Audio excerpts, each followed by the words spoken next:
RCC pillar ঢালাই দিলে দেখেন এইরকম হয়ে যায়।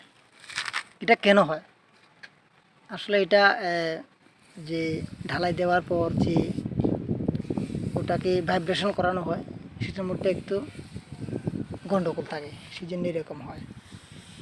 এটার মধ্যে এখন বালু দিচ্ছে, এটা কি আসলে উচিত? বালু দেওয়া উচিত? আমার তো মনে হয় না বালু দেওয়া উচিত। এটার মধ্যে যে কসের ঢালাই দিতে হবে, তো উনি বালু দিচ্ছে। দাদা, এটার মধ্যে বালু যে আপনি দিচ্ছেন এটা কি সঠিক হচ্ছে? এটা মোটামুটি সঠিক।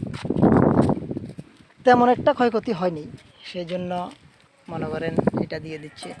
যদি বেশি হতো তাহলে এটা কস দিয়ে আবার ঢালাই দিতে হতো, সেই জন্য। হ্যাঁ দাদা। আর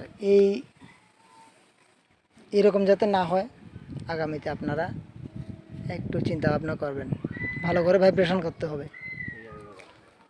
আর ভিডিওটি ভালো লাগলে লাইক কমেন্ট শেয়ার করবেন।